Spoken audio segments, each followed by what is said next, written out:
بانٹنے کا کام کرے گا، وہ امت کو ٹکڑوں میں ڈالنے کا کام کرے گا، یہ وہ لوگ ہوں گے جن کی وجہ سے حالات برے ہوں گے۔ بزرگوں ساتھیوں یاد رکھو، آج چاہے ہمارے سامنے جیسے بھی حالات ہوں، ہم بریلوی علماء کو کبھی برا نہیں کہتے، لیکن حضرت مولانا ارشد مدنی دامت برکاتہم العالیہ جو امیر الہند ہیں، بتاؤ ان کے ساتھ اتنی ننگی تصویر لگائی گئی حضرت دامت برکاتہم العالیہ کی، یقین جانو دیکھنے سے کلیجہ منہ کو آتا ہے، اتنا غصہ آتا ہے، لیکن میں یہ جانتا ہوں کہ دل کے پھپھولے جاگ اٹھے، سینے کے داغ سے اس گھر کو آگ لگ گئی،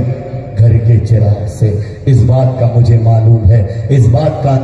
اندازہ مجھے ہے، کیونکہ ہمیں پتہ ہے کہ انہی صفوں میں میر جعفر پیدا ہوتا ہے، ہمارے ہی صفوں میں عبداللہ ابن سبا پیدا ہوتا ہے جو ہماری تاریخ کو مسمار کرتا ہے، ہمارے صفوں میں اس طرح کے کمبخت کے مارے پیدا ہوتے جو یہودیوں کی دکان کو چمکاتا ہے۔ اس نے بزرگوں ساتھیوں، ایسا کوئی مولوی جو کرسی خطابت میں بیٹھ کر اگر تمہیں گمراہ کرنے کی کوشش کرے، اگر تمہارے سماج میں نفرت کی بات کرے، اس کا گریبان پکڑو، چاہے وہ معروف راہی ہو، چاہے وہ سلمان اظہری ہو، چاہے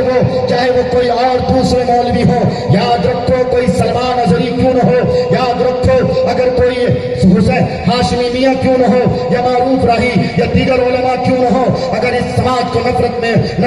بانٹنے کا کام کرتا ہے، اس سماج کو فرقوں میں بانٹنے کا کام کرتا ہے، یہ نبی کا سچا وارث نہیں ہو سکتا۔ ارے میرے نبی کا ظرف دیکھو، میرے نبی نے دشمنوں کو بددعائیں نہیں دی بلکہ دعائیں دی۔ ایک موقع کا واقعہ ہے کہ آپ ایک جگہ آرام فرما رہے تھے، دشمن ننگی تلوار لے کر آتا ہے اور کہتا ہے بتاؤ محمد رسول اللہ آج تمہیں کون بچائے گا؟ لیکن میرے نبی پاک صلی اللہ علیہ وسلم کی زبان مقدس سے جن کلمات کا ظہور ہوتا ہے، آپ تبسم فرماتے اور فرماتے ہیں میرا اللہ مجھے بچائے گا۔ اتنا کہنا تھا کہ دشمن کے ہاتھ سے ننگی تلوار گر جاتی ہے، اس تلوار کو آپ اپنے دست مبارک پہ لیتے ہیں اور آپ فرماتے ہیں بتاؤ اب تمہیں کون بچائے گا؟ دشمن کا یقین چونکہ اللہ پر نہیں تھا، اس نے بردستہ کہا آپ بچائیں گے۔ میرے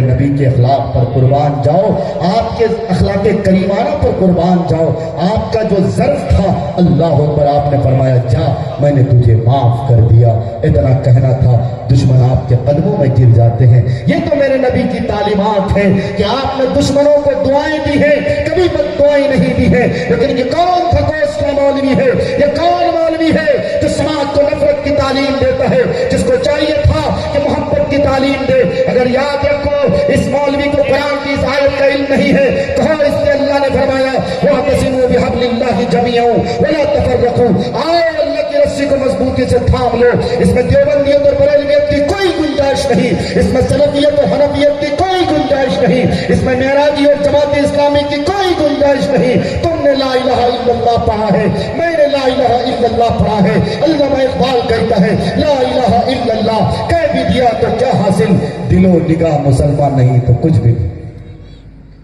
بزرگوں ساتھیوں، علماء کرام تشریف رکھتے ہیں، مختصر سے